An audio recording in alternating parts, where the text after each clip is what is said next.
தெலுங்கு நடிகர் அல்லு ராமலிங்கையாவின் மனைவி அண்ட் அல்லு அர்ஜுனுடைய பாட்டியான ஸ்ரீமதி அல்லு கனகரத்னம் சனிக்கிழமை அதிகாலையில காலமாகியிருக்காங்க. அவங்களுடைய வயது 94. வயது முதிர்வு காரணமா அவங்க இயற்கை எழுதியிருக்காங்க.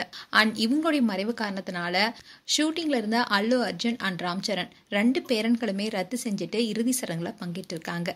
அல்லு கனகரத்னம் மறைவு அல்லு குடும்பத்தையும் தெலுங்கு திரைப்பட உலகத்தையும் பெரும் துயரத்துல ஆழ்த்தினுச்சு. அண்ட் டோலிவுட் நட்சத்திரங்கள் பலர் தங்களுடைய இரங்கலை தெரிவிச்சிட்டு வராங்க. அதோட அல்லு குடும்பத்தினரும் அண்ட் தெலுங்கு திரையுலகினரும் அஞ்சலி செலுத்திட்டு வராங்க. அவங்களுடைய உடல் காலை 9 மணி முதல்ல இருந்து அல்லு அரவிந்தன் இல்லத்துல நண்பர்கள், குடும்பத்தினர் அண்ட் நலவிரும்பிகள்னு இறுதி அஞ்சலி செலுத்த வைக்கப்பட்டிருக்கு.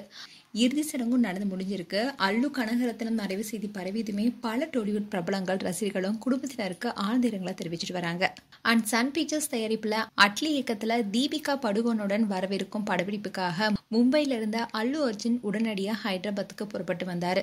மைசூர்ல பெத்தி படப்பிடிப்புல பிஸியா இருந்த ராம்சரணும் படப்பிடிப்பை ரத்து செஞ்சுட்டு குடும்பத்துடன் இருக்க வந்திருக்காரு. பொதுக்கூட்டத்துல கலந்து கொள்றதுக்காக விசாகப்பட்டினத்துல இருக்கிற பவன் கல்யாண் அண்ட் நாகபாபு ஆகியோரும் ஞாயிற்றுக்கிழமை ஹைதராபாத் வந்து இரங்கல் தெரிவிப்பாங்கன்னு தகவல் வெளியாகி இருந்தது. பல தலைமுறைகளாக தெலுங்கு சினிமாவுக்கு பெரும் பங்களிப்பு வழங்கிய பெருமைமிக்க அல்லு குடும்பத்துடைய ஒரு சகாப்தத்துடைய முடிவு இன்னைக்கு நடந்திருக்கு. மேலும் பலரும் இவங்களுக்கு இரங்கல் தெரிவிச்சிட்டு வராங்க.